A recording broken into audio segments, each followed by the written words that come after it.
what it's like to get into the mindset of a hero.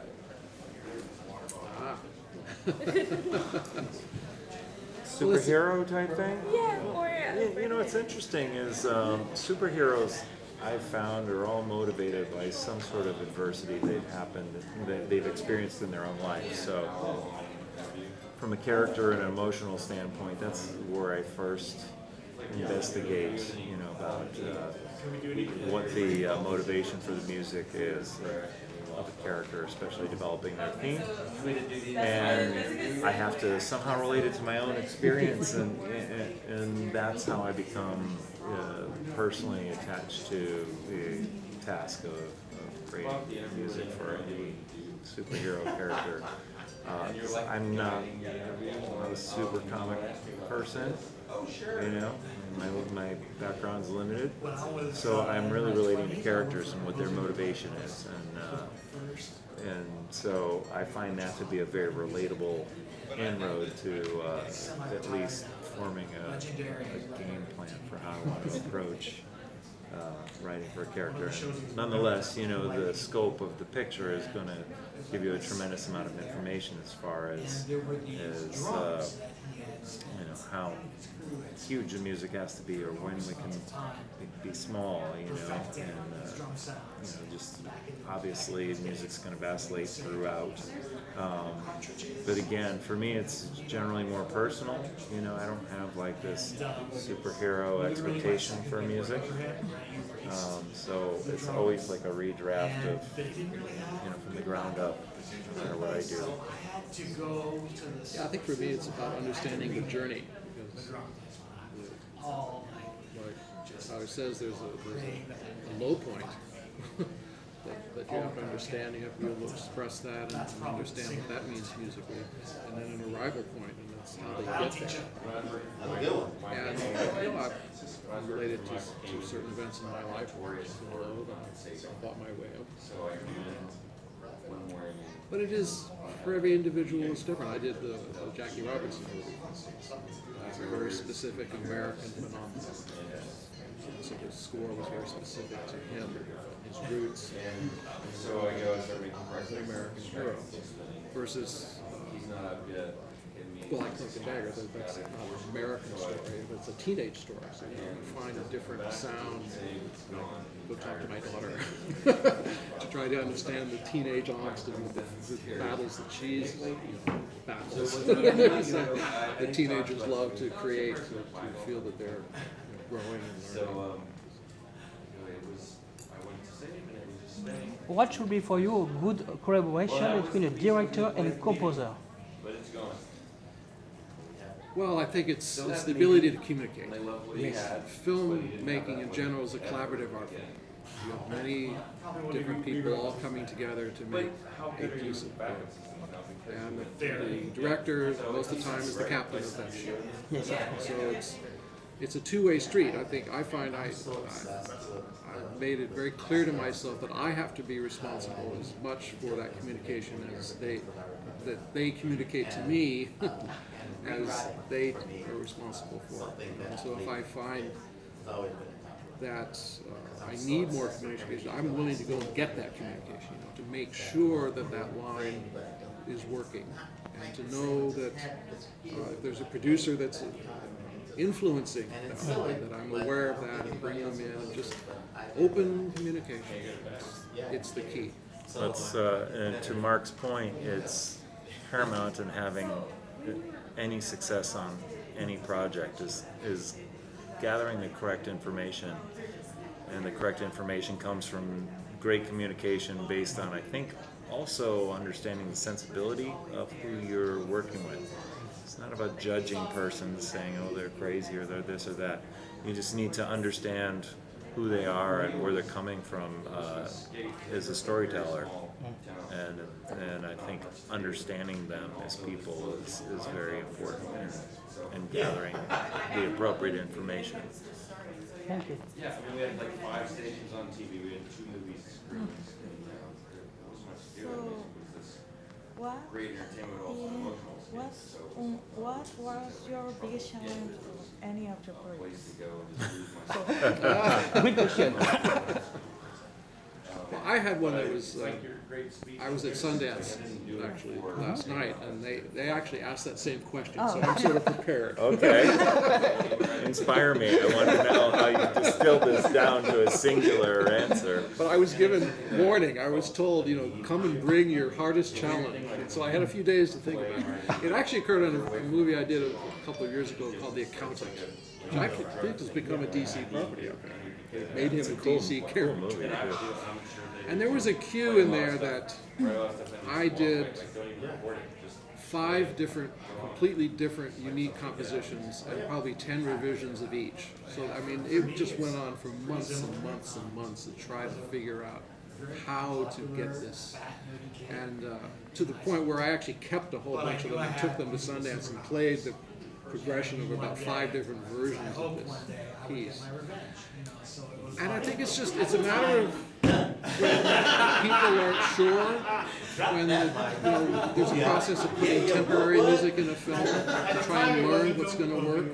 And the piece that was chosen and that was hung on to for a long time didn't teach us anything. It took the movie in the wrong direction. They didn't like it, but they wouldn't change it because it was a really sort of commercial piece of music. But they knew they didn't want that, so we had to do something like it, but very different. So you're operating in this sort of unsteady ground, and so you just have to keep trying. You just have to keep going and going and going and communicate. Just talk about it, put something else on the table and discuss it. We eventually fixed it. Yeah, that's one of, I think what Mark said, especially when there are people who are relating to an outside piece of music, even if it's not appropriate, there's some comfort in it for a number of reasons. To overcome that can be difficult at times. There was a piece of music in the Guardians of the Galaxy 1 in the film. It's the prison sequence. And it's 3 minutes and 47 seconds long, and there were 18 versions of that. Wow. And it was brutal. But, I think we did arrive at the best version of that cue, at least when you listen to it on the soundtrack album. In the movie, sometimes it can be a little frustrating because you're competing with so much sound design. The nuance of your composition is not necessarily speaking clearly, but then again, if you don't address all those details, you would feel that they're not there even if you don't quite hear them. So you do them anyway. As artists, we drive ourselves nuts to try and perfect something that will never be perfected. So. You mentioned Cloak and Dagger, and that show is set in New Orleans, which has not only a very rich musical history, but also like a very specific musical inspiration. Is there anything that you pulled from to really capture this sense of the city? We actually very specifically did not. However, I can't say much more than I've gotten a phone call from the showrunner who says that might change for season 2, specifically. But he really wanted in season 1, the New Orleans part of it was more mystical. And if you've watched the show, there's a lot of very surreal moments in the show, and he wanted the music to have this very modern electronic vibe for the kids, and then be able to just turn into this just otherworldly sort of thing. And he felt to bring sort of any Dixieland or jazz or blues would dilute that particular world that he wanted the music to live in. Having said that, rumor has it that might change. And then, you do these huge acts. It still sounds weird when people say that to me, but okay.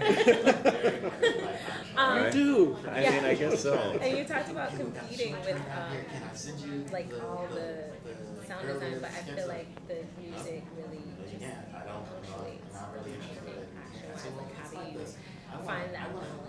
You just hurl bricks at the screen.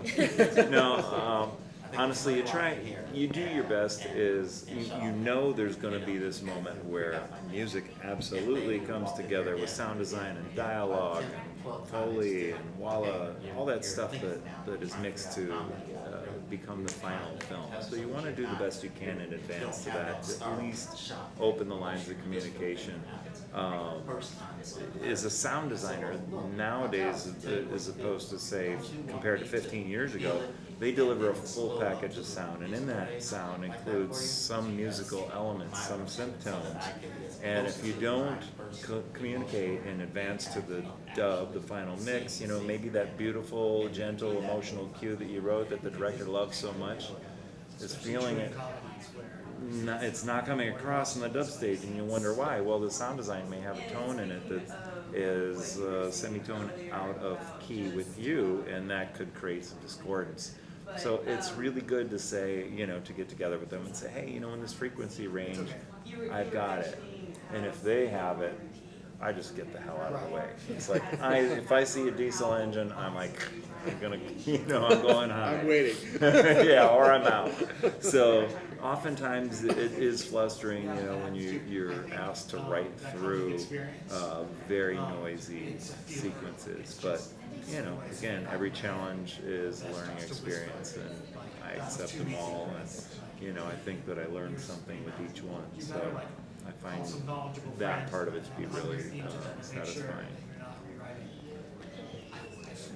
I know it's hard to feel like a score is perfect, but for you, which one has been your favorite or the most close to perfect you've made? Movie or film? Or Your score. Anything? Yeah. The score? Oh my goodness. You knew in the back of your head it was just bugging I me. have a few that I don't hate. But the closest one you love the most? Well, you know, love is a very interesting word, you know, because I'd say the strongest emotion I feel when I've completed a project is generally relief. Retroactively, I come to love music that's either taught me something or that has encapsulated some emotion that I can really relate to. So I'm not, you know, don't take me too seriously. I'm being facetious about this, but for different reasons, I love the music to The Devil's Rejects because it was such a deep commitment to developing sound.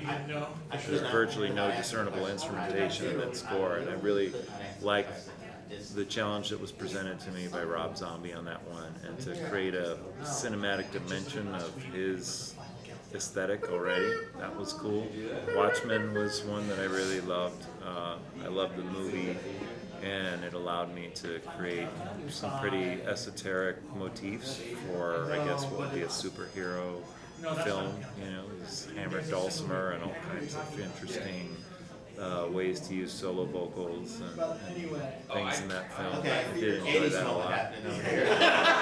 I love the Guardians movies because I get to write these big bold themes that people were very surprised came out of me. So I'm like, but really, it's in me, you know. Like, I feel that, you know. But as composers, you know, we'd like to be choosers, but oftentimes we are really happy to say yes and to be asked to the dance and whatnot. So I find every different project is a unique challenge, and sometimes I've failed miserably trying to accomplish something, and sometimes it's gone really well. So, you know, one is part of the story of the next, you know. So you kind of have to embrace the whole deal, you know. So I don't just love some and dislike others. I mean, I embrace them all as the journey that has led me to this conversation. So. I think it changes for me. I mean, there's a couple of scores that sort of remain on my top 5 or top 10, I think. But more likely it's certain sections of certain scores. Like there's 2 cues in Crash that I think are 2 of the best things. That was awesome. 2 of the best things I've ever done. There's 2 cues in a film that didn't do so well called So when I The write Black for them, Dahlia, they come in and play which I think it was a chance to write a more older style film noir score. pianos, And drums, all that sounds pretty good. I just love doing that movie, and I think there's two cues that again I sort of went, all right, I'd send that to Pulitzer, let them put that up and see if it. But then I listened to a score that I did quite a while ago called Bobby, the story of Bobby Kennedy, and I said that theme is maybe the best thing I've ever written. So, but I hadn't thought that 2 years ago. So it just changes. It's just, especially when you're like us older guys who kind of learn stuff. Yeah. There's a lot to choose from back there, you know. Yeah, yeah. And you know, they all have their different meanings in your life too, with the time they occur. You know, I mean, I love all the stuff I did with Zack Snyder. It was great. I love my work with James Gunn, Slither especially. I love that score. It's super fun. We had a blast on there. So I think about people and the time and the experience. You know, the experience I had at that time, and you know what it means in my life, because you put so much of yourself into this. Especially with films, you leave part of your kidney on the table and by the time you're done, and you hope that you do it with great people. You know, movies come and go most of the time, but you know, you hope that experience with the people was one that enriches your life, and that's important to me. So that factors into what I love about certain films. You know. Do you have a favorite Marvel character? Me, favorite Marvel character? And yours after. And why? Rocket. Yeah, of course. Split one. And you why? Because his character, his way to move, his feeling. Why his character?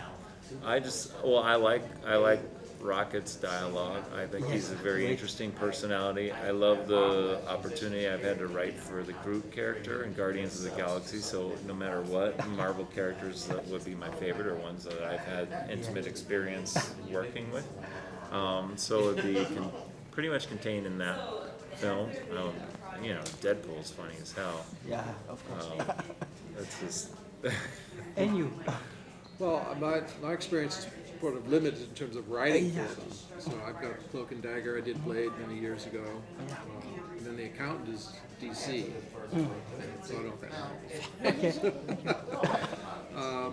But I love The Accountant. I mean, I thought he's quite an interesting character. And I really love finding the balance of somebody who's about as ruthless as it gets, and then also as simple as a 4-year-old child. Yeah, if you're interested in comic books at all, I just did a record with a friend of mine, Mike Elizondo, for DC Comics. So it's called Dark Knight's Metal. Oh.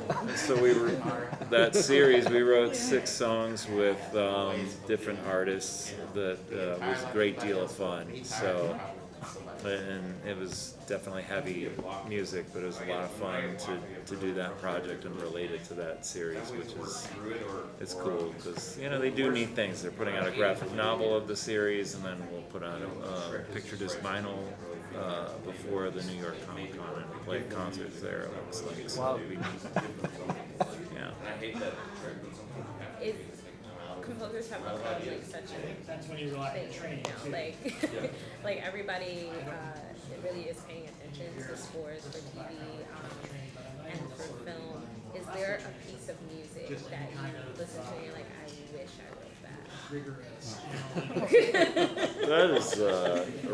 That's a rabbit hole that could be likened to circling the drain. I don't know. I mean, there's so much good stuff out there. It's humbling to, I mean, just even to be on a panel with these guys, it's like, sure you got the right person.